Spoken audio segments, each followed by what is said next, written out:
Hey boo, what would you rather do? Daydream and fantasize about your desire, or would you rather dream it into being? And this is where a lot of you get stuck and confused, is the difference between fantasizing and daydreaming, or imagining and then living from the end and living your dream and breathing life into it, bringing it forth into your reality, revealing it into being.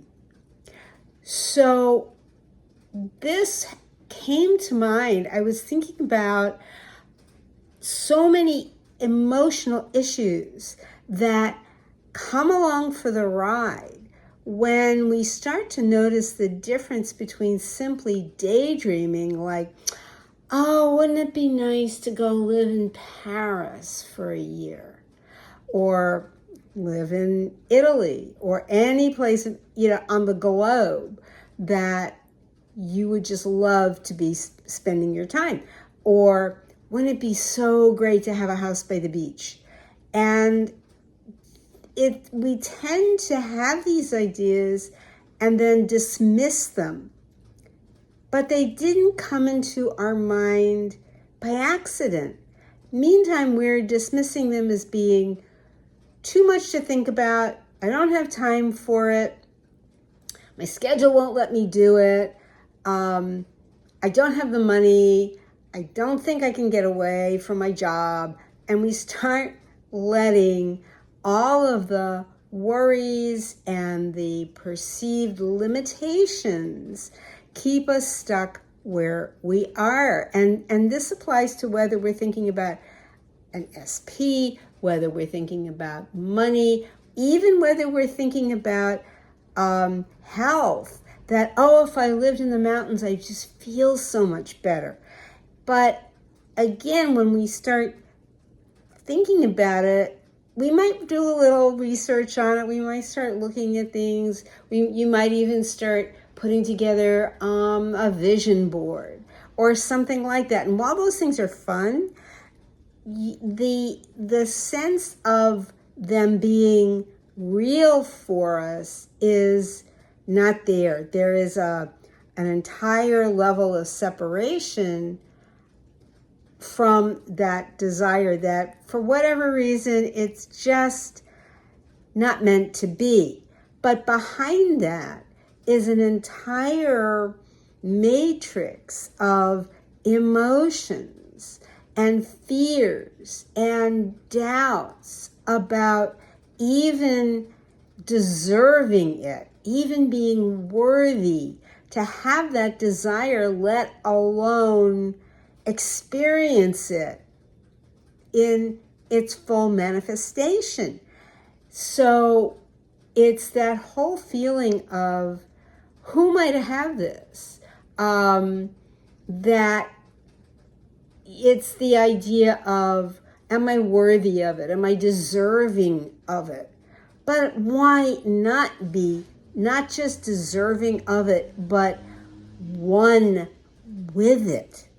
Because your desires come from God. The root of desire is of the Father in Greek and Latin.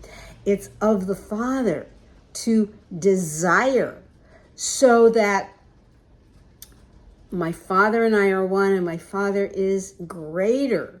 And desire is how God in us is sending us these desires so we can experience the fullness of who we are and our entire purpose of being in having the desire and living from the end, living in the knowing that this desire is coming into fruition, that it's bearing fruit, that the forces behind it are going to keep moving us to it and it to you. This is the nature of manifesting in itself.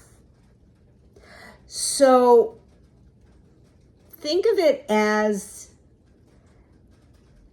in the gym, it's like getting on one of those stair climbers. And if you've ever used one, they can be pretty intense. But if you're a beast, that might be the very favorite thing you love to do when you go to the gym. And you get on that and you're climbing and you set it for a higher and higher intensity because you want to firm up your legs, you want to firm up your booty, you want people to look at you and go, yeah, that's the way it's done. And that's great, So you keep going on that stair climber, on that stepper, and feeling the intensity of it. But that's great from a gym perspective. But if we're looking at it from a manifesting perspective, you're putting in effort, you're climbing and going step after step, but you're never going higher. You're never getting anywhere. Or it's like being on a treadmill. You're just running that treadmill. Now, this is to give you the image of what it's like when we don't get past the dream. We don't get past the daydreaming or fantasizing aspect of the desire because we tend to dismiss it. If you dismiss it, how can God bring it to you? How can it come into being? It's recognizing that you and your desire are one, just as God and my Father and I are one. It's the same thing because the desire is of God. So you have to be. There's nothing else for you to be but one with your desire. And it's all that there is. It's now. It's not in a future tense. It's now and now only. It's all there is the now. So it's impossible not to have it. The only thing that can stop you is that feeling of not being worthy or powerful enough or deserving enough to have it. So it's something to ask yourself, how am I feeling today you could say on a 1 to 10, do I feel deserving? Do I feel that I'm there?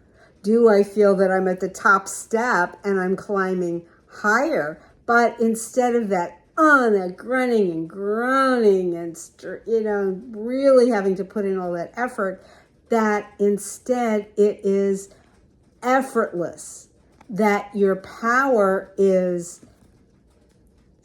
there. It's in you. It's blazing forth, and it is the power that brings your desire, that oneness in God. That is all there needs to be.